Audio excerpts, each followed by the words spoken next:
Bienheureux celui qui se réveille tous les matins avec la joie. Nous sommes contents d'être avec vous dans cette émission. Shalom à toutes et à tous. Sur ce plateau, nous avons vraiment de l'abondance à partager avec vous. Pasteur Charles Gwanda, shalom. Shalom. Vous allez bien? Non, je vais très bien. Allez, ça va toujours. Vous êtes incroyable, pasteur.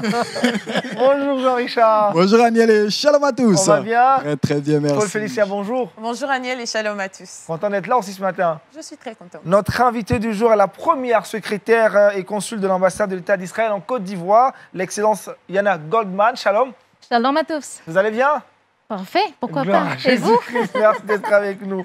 Alors Jean-Richard, on parlera de quoi aujourd'hui avec toi dans Culture Actuelle, saviez-vous? Dans Culture Actuelle, on parlera musique comme tout le lundi, instant de découverte. Mais aujourd'hui, on va profiter de la présence de son excellence pour parler, pourquoi pas, de worship israélien. Super, ça a l'air Et puis dans intéressant. le saviez-vous, on va parler de tourisme et chrétienté, toujours du côté de l'Israël. Restez avec nous, Paul Félicia, juste à côté dans le Trickbox. Comme il a dit, c'est lundi aujourd'hui, des astuces pour bien démarrer la semaine. J'ai décidé de parler du domaine d'activité et comment exceller dans ce domaine. Waouh, intéressant. Reste avec nous. Écoutons maintenant la parole du Seigneur dans Méditons ensemble.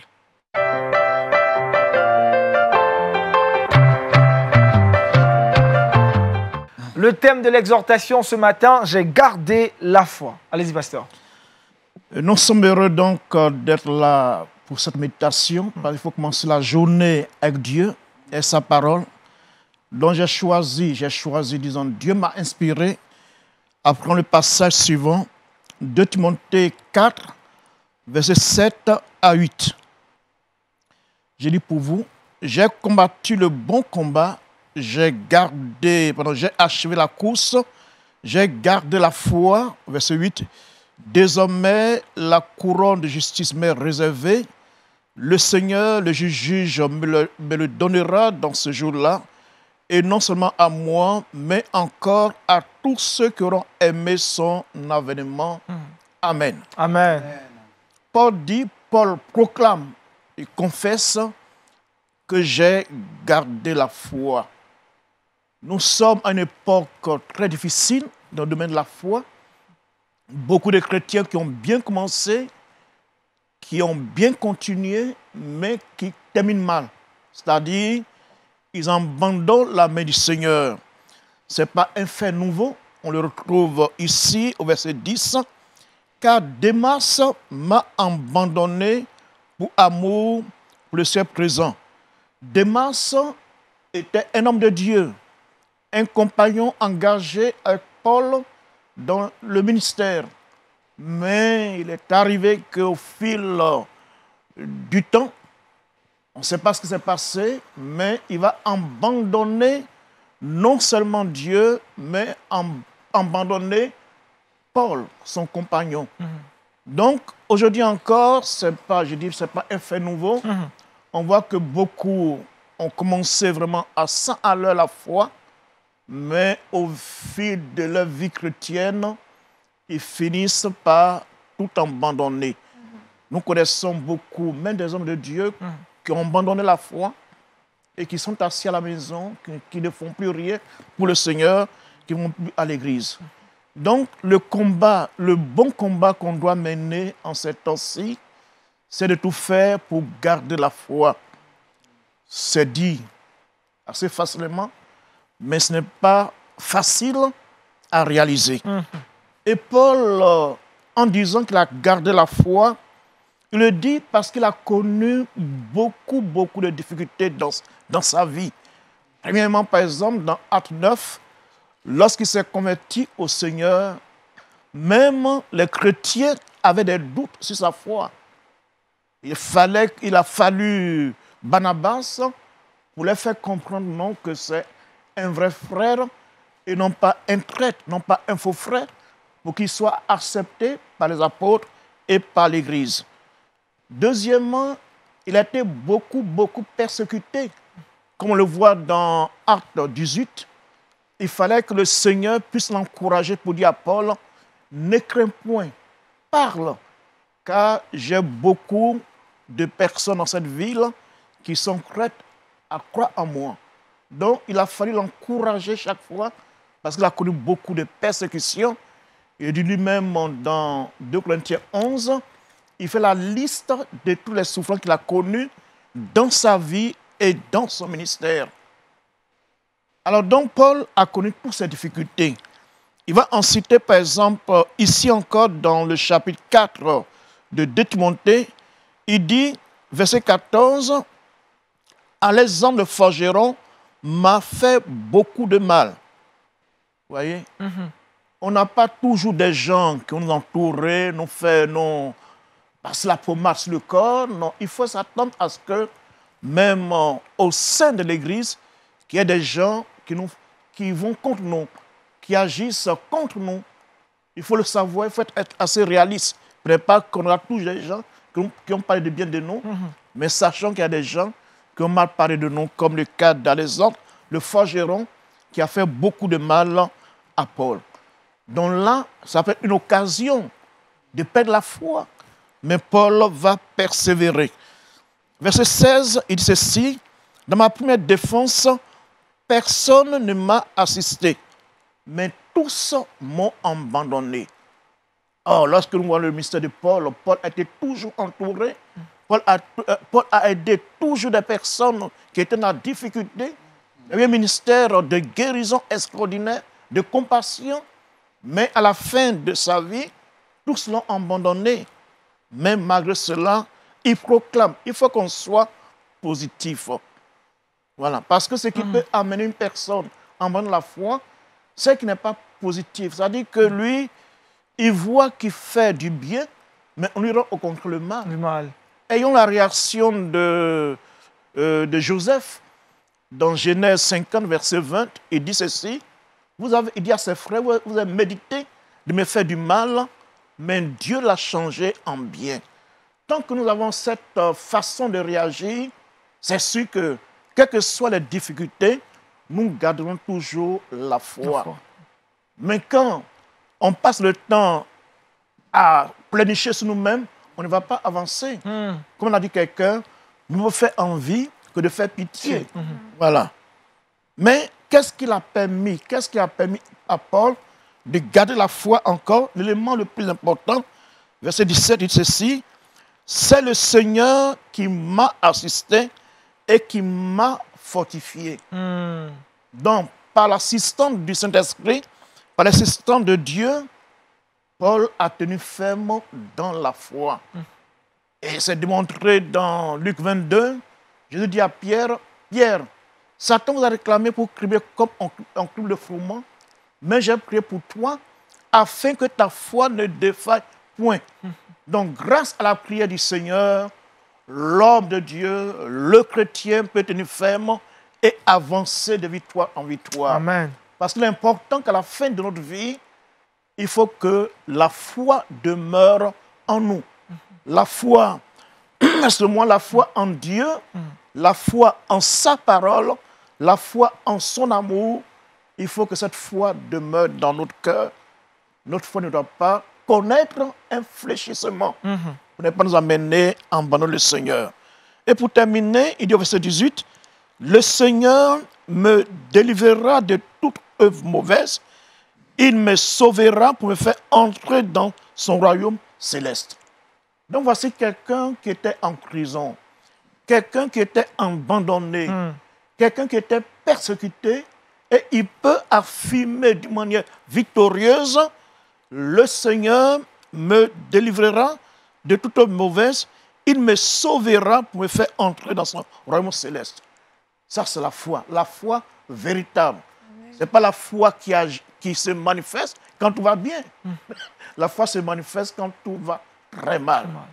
Et il confesse la victoire. Que Dieu soit béni. Amen. Donc, combattons le bon combat afin de garder la foi et surtout d'achever la course.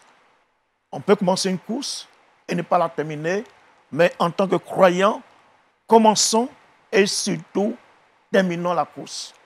Que Dieu soit béni. Amen. Amen. Merci, pasteur, pour cette exhortation. J'ai gardé la foi, donc très belle exhortation qui nous emmène à pouvoir tenir dans les épreuves et à regarder vers le Seigneur. Pasteur, une question. Oui. Quelles sont les attitudes à ne pas du tout avoir qui peuvent du coup faire fléchir notre foi? Première attitude à ne pas avoir, c'est-à-dire qu'on ne croit pas en Dieu par rapport à d'autres personnes, mais on croit en Dieu pour Dieu lui-même. Donc, quelles que soient les difficultés, quand je parle de difficultés, je parle des difficultés qui sont provoquées par des hommes en qui nous nous confions, il faut les minimiser. Parce qu'on a les regards fixés sur le Seigneur. Nous dit Hébreux, chapitre 12, verset 3. Gardons les regards fixés sur Jésus. Que lui-même a connu beaucoup de difficultés dans sa vie, dans son ministère, mais qui est resté ferme jusqu'à la croix, et il est ressuscité vivant et vit au ciel des siècles. Donc, que nos regards soient fixés sur la personne de Jésus. Deuxièmement, il faut que nous soyons des lecteurs de la parole de Dieu. Voilà. Des gens qui connaissent la parole. Des gens qui pratiquent la parole. Et comme le dit Matthieu 7, versets 24 à 25, si notre foi est fondée sur le roc, c'est-à-dire sur Jésus-Christ, c'est sûr que quelles que soient les tempêtes, nous serons toujours vainqueurs et notre foi sera bien établie. Donc voici les deux éléments pour moi qui sont assez importants pour demeurer dans la foi. Merci, pasteur Jean-Richard. Parce que ce que je souhaiterais savoir, est-ce que les murmures, les interrogations ou encore les inquiétudes sont la preuve de notre manque de foi, qui sont des sentiments pourtant naturels? Est-ce que c'est l'expression de manque de foi? Si, c'est l'expression d'un manque de foi parce que c'est un manque de confiance en Dieu. C'est un manque de confiance en Dieu lorsqu'on se plaint, lorsqu'on murmure, lorsqu'on a des inquiétudes qui ne sont pas des inquiétudes vraies, c'est-à-dire qu'il peut y avoir des inquiétudes des choses qui sont vraiment inquiétantes. Actuellement, il y a la Covid. Si quelqu'un s'inquiète, l'inquiétude est réelle. Voilà. C'est une pandémie qui fait beaucoup de ravages. Mais s'inquiéter pour peu de choses, comme dit le Seigneur, c'est un manque de foi. Comme il dit à ses disciples, mais pourquoi avez-vous peur? Pourquoi êtes-vous inquiet alors que moi, je suis dans la barque? Voilà. Pasteur, donc il faudrait faire part de ses inquiétudes à Dieu directement. Peut-être qu'il y a une personne qui a peur, qui est soumise à des angoisses. Est-ce que cette personne n'a pu aller directement vers Dieu? Oui, parce qu'il est dit dans 1 Pierre 5, versets 7 à 8, « Déchargez-vous sur Jésus de tous vos soucis, car lui-même, il prend soin de vous. » Donc, ayons cette habitude, cette bonne habitude. Quand on a des soucis, dans la prière, nous les apportons au Seigneur. Voilà. Ce genre de pratique nous permet de garder la foi, Voilà. Super. Pasteur, vous allez encore en tout cas prier ce matin pour nous bénir, que Dieu nous aide à garder la foi et à la fin de notre vie, à affirmer comme l'apôtre Paul, j'ai gardé la foi. Amen. Seigneur, nous te bénissons parce que ton désir et ta volonté, c'est que nous demeurions dans la foi, non pas commencer, mais surtout terminer. Bénis ces personnes qui sont affaiblies dans leur foi, et comme tu l'as fait pour Pierre, que tu puisses, nous voulons intercéder pour ces personnes afin qu'elles soient relevées et qu'elles continuent à marcher avec toi en ton nom Jésus. Amen. Amen. Le pasteur Charles Gwanda nous a exhorté ce matin sur la foi. J'ai gardé la foi, donc l'exemple à suivre, c'est cet exemple de l'apôtre Paul dans 2 Timothée 4, 7 à 8. Changeons de cap, parlons maintenant culture avec Jean-Richard dans Culture Actu.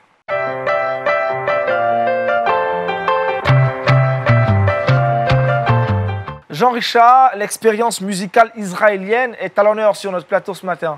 Effectivement, merci Aniel. Culture Actu a décidé de vous plonger une fois de plus dans la musique gospel, une musique qui célèbre, vous le savez désormais, la gloire de Dieu. Nous nous sommes assignés cette belle mission tous les débuts de semaine de vous délivrer de belles chansons, notamment bousculer vos habitudes musicales, essayer d'introduire de nouvelles voix, notamment dans vos playlists, d'enrichir aussi vos différentes discographies. Ce lundi, nous restons dans cette belle dynamique et nous vous présentons, comme annoncé d'entrée de jeu, le worship hébreu. une séquence musicale que vous avez notamment l'habitude de voir dans l'immense playlist de Lumière du Monde Télévision, une playlist qui offre une diversité musicale assez exceptionnelle. Aujourd'hui, nous voulons, comme je l'ai dit d'entrée de jeu, profiter de cette présence pour parler notamment du gospel made in Israël. Et dans cette belle galerie musicale israélienne, on a décidé de présenter une voix au niveau du worship, une voix qui se distingue. Son nom, c'est Sarah Lieberman, que vous percevez chez vous. Sarah Lieberman est dirigeante de culte, auteure, compositrice,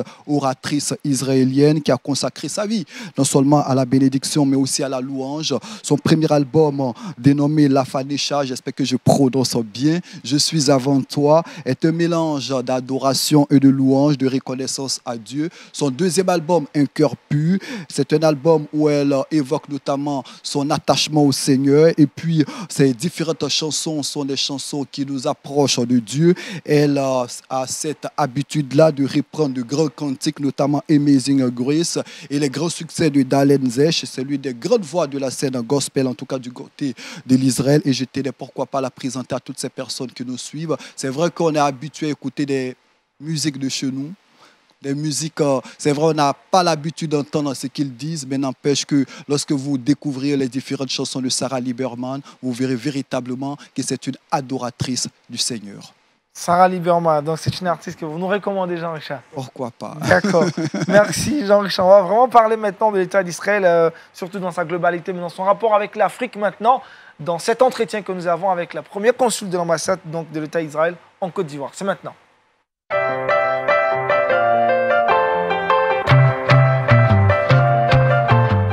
Invité de marque et de choix sur notre plateau ce matin, première secrétaire et consul de l'ambassade de l'État d'Israël en Côte d'Ivoire, son Excellence Yama Goldman est avec nous. Alors, encore bonjour Excellence, vous allez bien? Bonjour, bonjour et Toda Rabba pour m'avoir invité ici. Merci beaucoup, c'est un honneur pour moi. On est content, hein? Toda Rabba, on va noter ça quelque part. On va se dire ça souvent quand on nous invite quelque part. Oui, si nous disons shalom, alors nous disons Toda Rabba aussi, Toda pourquoi Rabba. pas? D'accord, c'est vraiment intéressant. Alors vous êtes, comme je le disais à l'instant, première secrétaire et consul de l'ambassade de l'État d'Israël en Côte d'Ivoire. Finalement, on pourrait se poser la question, c'est quoi le rôle d'un consul dans une ambassade? Oui, c'est une question difficile parce que dans chaque ambassade, les choses fonctionnent un peu différemment. Alors, dans notre ambassade, il y a une équipe très, très petite de diplomates. Alors, l'équipe est très forte aussi, je pense, et j'espère. Alors, ça veut dire que je suis le chef de mission adjointe, je suis le consul aussi, et je suis responsable administratif, responsable du Machav, du développement. Et je travaille également aux affaires politiques, économiques et culturelles avec monsieur l'ambassadeur et l'équipe de l'ambassade.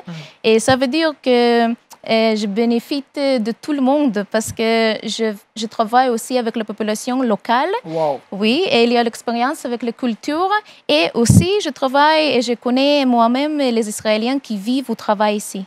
Wow, c'est beaucoup de charges, hein? beaucoup d'activités en même temps en tant que premier consul. Alors dites-nous, quelles sont les dispositions à prendre pour visiter ou séjourner en Israël? OK. Habituellement, ce processus implique un entretien standard et une procédure de sélection lors de demande de visa. Et puis, le choix de votre itinéraire, qui est la partie la plus excitante. Mais en fait, maintenant, pour le pèlerinage, désolé, il existe aussi de nombreuses options à choisir. Il y a beaucoup d'endroits à choisir, beaucoup de choses à faire, à voir, à expériencer. Oui. Et il y a toujours beaucoup d'entreprises qui organisent des voyages comme ça, beaucoup de voyages de groupe avec leurs suggestions d'itinéraires qui facilitent les préparatifs. Alors, je pense que c'est trop facile comme ça. Mais bien sûr, au moment de la pandémie mondiale, les choses sont devenues beaucoup plus compliquées. Oui, et au milieu de nouvelles alarmantes de l'augmentation du nombre de personnes infectées dans le monde, je place toujours mon espoir dans les scientifiques du monde. Et je sais juste que nous irons mieux.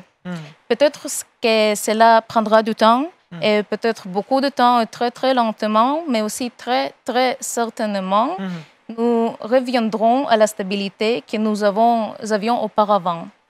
Et je voudrais profiter de cette occasion aussi pour donner un exemple de l'université Technion qui est située à Haïfa, Israël. Et cette université a créé, oui, merci, une technologie qui échantillonne le système de goût du campus et détecte les pandémies de COVID-19 sur le campus à la stade précoce. Super. Oui. Super. Et en conséquence aussi, une nouvelle propagation du virus peut être évitée. Donc, je sais avec certitude que nous allons dans la bonne direction. Nous devons juste rester patients et faire tout ce que nous pouvons pour empêcher la maladie de se propager. Et j'espère que, sincèrement, que cette époque, l'année prochaine, le monde sera meilleur et plus sûr pour voyager et profiter de la vie. C'est clair, c'est clair, c'est clair. Donc, Jean-Richard, avant d'aller en Israël, il y a des itinéraires qu'il faut déjà choisir. Ah. C'est important de le savoir. En votre qualité de diplomate, vous représentez l'État d'Israël en Côte d'Ivoire. Si l'on vous demandait de présenter votre pays, quels sont les mots que vous employerez? Je dirais, imaginez un pays du lait et du miel. Mais on veut manger alors, du lait, du miel. Mais ajouter beaucoup d'épices méditerranéennes, beaucoup de plats européens, de bonbons marocains, du borscht russe, des linjra éthiopiennes, des mélodies arabes, des voitures américaines. Vous savez, c'est un pays de 72 langues et dialectes, oui, avec autant de culture et d'histoire aussi. Alors, pour moi, personnellement, c'est aussi un pays d'espoir et un pays d'unité et surtout un pays de paix. Oui. Et j'espère qu'un jour, très bientôt, le monde entier pourra voir Israël avec mes yeux. Avec mes yeux. En tout cas, nous, on est content de voir Israël avec vos yeux. C'est intéressant. C'est bon, ça nous donne envie de repenser à d'y aller. Exactement. Parce que vous avez plusieurs fois visité Israël. Oui, plusieurs fois. Il y a des choses qui vous ont marqué là-bas. Hein? C'est surtout la nature. Waouh. C'est très, très beau. Très, très beau. Et puis très propre. Très propre aussi. Ça fait plaisir. Ah oui, très beau pays, je le confirme. Jean-Richard confirme. Très beau pays. J'ai eu l'occasion de visiter Rafah que j'ai énormément apprécié. Parfait. Super. Alors, Israël est une nation très appréciée par les Africains. La preuve en est que Jean-Richard a remis la tête depuis, le pasteur Charles qui confirme. On est tous unanimes qu'on aime ce pays. Depuis votre arrivée en Côte d'Ivoire, naturellement à Abidjan, est-ce que vous constatez qu'il y a des similitudes entre l'Afrique et puis surtout Israël? Oui, en fait, oui. Et je pense que la même chose que j'ai mentionnée à propos des langues est également vraie ici en Côte d'Ivoire. Il y a quelque chose comme 72 comme ça, langues et dialectes dans ce pays, avec la variété des backgrounds et des histoires, et aussi bien, c'est la même chose. Et en outre, l'importance des valeurs familiales est aussi forte ici qu'en Israël. Le fait de famille semble occuper une place aussi importante ici qu'en bas, oui. Et bien sûr, le temps chaud avec l'humidité élevée me rappelle aussi beaucoup Israël pendant l'été. Oui. Il y a beaucoup de similitudes, hein, pasteur, entre Israël et l'Afrique. Ce qui, parce que j'ai visité, c'est pas comme on le dit, kibbutz. C'est exactement comme en Afrique. Hein. Les gens vivent en famille, non pas en famille, en communauté. Les kibbutz. Mais les kibbutz, oui, parce qu'avec ça dit tout le village mange ensemble. Faites tout ensemble. C'est vraiment intéressant. C'est une expérience vraiment qui est à vivre. Jean-Richard, à propos des similitudes? Ah oui, moi je souhaiterais savoir, puisqu'on parle de famille, de communauté, à cet effet, il y a combien d'Israéliens qui vivent en Côte d'Ivoire, voire en Afrique? En fait, c'est un peu difficile à dire parce que la plupart des Israéliens qui déménagent ici, ils font ça à cause de leur travail. Ça signifie que normalement, beaucoup d'entre eux y retournent une fois leur projet terminé. Même si certaines aiment tellement qu'ils ne peuvent jamais partir. On est rassurés. On est rassurés qu'il y a certains qui restent ici. On va avancer plus loin dans notre échange avec vous. Les chrétiens ont un rapport particulier avec l'État d'Israël. Ils sont nombreux à se rendre chaque année en Israël. Quel est votre message à leur endroit?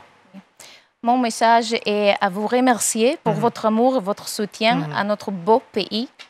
Israël compte pour vous et nous sommes toujours heureux de voir arriver les pèlerins. C'est très important pour nous.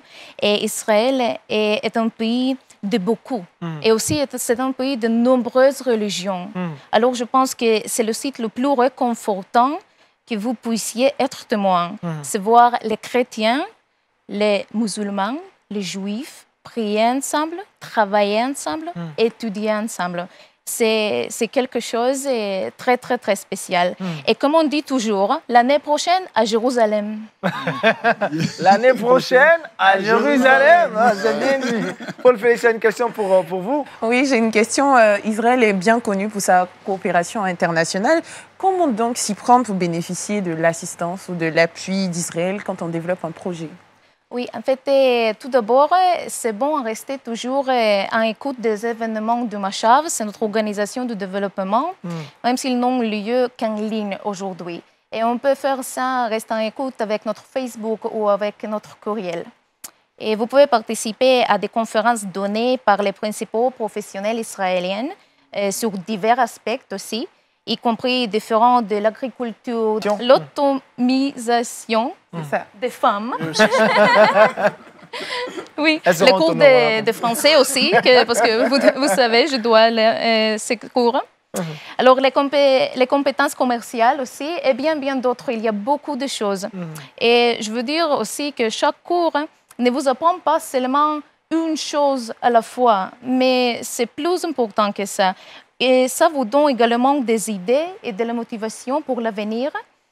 Vous met en contact avec les personnes partageant les mêmes idées et avec lesquelles vous voudrez peut-être aller à l'avant. Et parfois, nous pouvons aider aussi avec des projets locaux ici, comme nous l'avons fait avec le réaménagement d'une maternité à Abobo, ici à Abidjan. Super. Oui, ou participer à la création d'une farm à Yamoussoukro. Et nous recevons continuellement des demandes et des idées. Malheureusement, il est impossible pour 6 petites ambassades à participer à tout. Et c'est la raison pour laquelle nous faisons notre mieux pour choisir les projets les plus importants et les plus bénéfiques socialement aussi.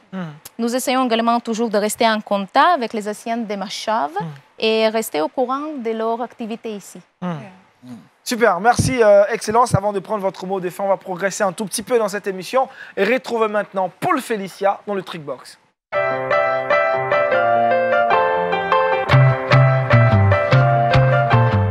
Paul Félicia, trouver son domaine d'activité et y exceller, elle nous en parle aujourd'hui. Exactement, j'ai décidé d'en parler parce que pour moi, c'est un sujet assez important. Généralement, pour trouver un domaine d'activité et y exceller, c'est compliqué pour beaucoup de personnes. Mais il y a quelques astuces que vous pouvez pratiquer pour choisir votre domaine d'activité. La première des choses, c'est de pouvoir choisir et se concentrer un domaine d'activité dans lequel on prend plaisir. Parce que lorsque on a du plaisir à faire quelque chose, ça devient simple maintenant, ça devient même comme un jeu de pouvoir passer des heures à apprendre, des heures d'apprentissage. Donc, le conseil que je vous donne ce matin, c'est de pouvoir choisir un domaine dans lequel vous vous sentez passionné, dans lequel vous vous sentez à l'aise. Deuxième des choses, on peut suivre des cours pour exceller dans ce domaine qu'on a choisi avec passion, suivre des cours par correspondance qui sont utiles ou bien aller même prendre des cours à l'école, à l'université. Ça va nous permettre de pouvoir ouvrir notre esprit et d'acquérir de nouvelles connaissances. Donc, c'est toujours important. Et apprendre, la troisième des choses, apprendre en faisant, en pratiquant. C'est important de ne pas rester seulement que dans la théorie, dans les papiers, dans les feuilles, dans les notes, mais apprendre en faisant, voilà, tout simplement. J'ai trouvé le mot. Apprendre en faisant. La pratique, elle est très importante. Enfin, la quatrième des choses, lorsque vous avez acquis une certaine expérience, c'est maintenant le moment de trouver une personne, un mentor, une personne qui vous a dévancé dans le domaine pour pouvoir vous donner les clés, les aptitudes nécessaires pour pouvoir avancer dans ce domaine-là. Voilà. Super. Félicia a trouvé son domaine? Ah oui. Mais ah oui, si là. Non, si tu veux, après l'émission, je t'en parlerai. En tout cas, on a bien compris. Merci Paul Félicia. On va parler encore avec Jean-Richard, les amis, et c'est dans Le Saviez-vous?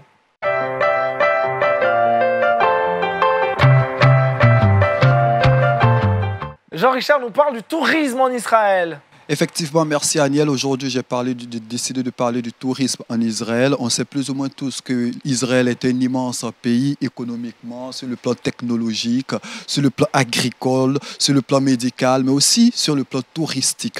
Je donne quelques chiffres pour vous en apercevoir. En 2017, selon le ministère israélien du tourisme, il y a eu 3,6 millions de touristes du côté d'Israël. En 2018, 4 millions. En 2019, 4,6 millions. C'était un record. Mais fort malheureusement, l'année 2020, on le sait plus ou moins tous, a été une année difficile, une année en raison de la Covid-19 où il y a eu la fermeture des frontières, où le monde était à l'arrêt. Mais nous espérons qu'en 2021, les choses vont rentrer dans l'ordre. Mais ce qu'il faut retenir avec le tourisme du côté d'Israël, selon toujours le ministère du Tourisme, c'est que 4% des touristes qui ont visité Israël sont des chrétiens. C'est que 4%. Et ce qu'il faut retenir encore, c'est que plus d'1 million de ces touristes sont originaires des États-Unis, soit les évangéliques américains qui visitent de plus en plus Israël. Après les États-Unis, les Américains notamment suivent les Russes, qui se sont déplacés à hauteur de 650 000 du côté d'Israël. Ensuite, les Français qui étaient 400 000. Ensuite, les Allemands 300 000. Les Britanniques et les Italiens 200 000. C'est vrai qu'on n'a pas les chiffres des Africains, mais de plus en plus, les Africains se déplacent du côté d'Israël pour non seulement témoigner leur attachement à ce pays, à ce très beau pays, mais aussi cette terre qui a vu naître notre Seigneur Jésus-Christ. Yes, merci Jean-Richard. Je pense que l'excellence Yana valide, hein? Vous validez la présentation d'Israël. Elle valide ça. C'est clair. Alors, quel est le message finalement, votre mot de fin, à l'endroit de tous ces téléspectateurs qui nous ont suivis dans cet entretien? Oui, je voudrais dire qu'aujourd'hui, c'est plus important que jamais à rester fort et de l'avoir d'espoir. Et tandis que certaines choses sur lesquelles nous n'avons absolument aucun contrôle, nous pouvons influencer beaucoup d'autres à notre tandis, à notre guise. Désolé. C'est pourquoi j'espère que vous faites tout ce que vous pouvez pour rester en sécurité et prendre soin de vos proches. J'espère que vous respectez la distance sociale, comme ici, comme nous faisons ici. Oui, oui, vous portez un masque aussi. C'est très important. Et je souhaite à tous une bonne année de santé et que Dieu vous bénisse. Shalom. Shalom. Paul Félix, le verset vous seul. 2 Timothée chapitre 4, verset 7. J'ai combattu le bon combat, j'ai achevé la course, j'ai gardé la foi. J'ai gardé la foi. Merci encore au pasteur Charles qui nous a instauré encore dans son univers de foi. Et on aime bien le recevoir. Un shalom dynamique ce matin. Shalom. Shalom. Toda Rabba.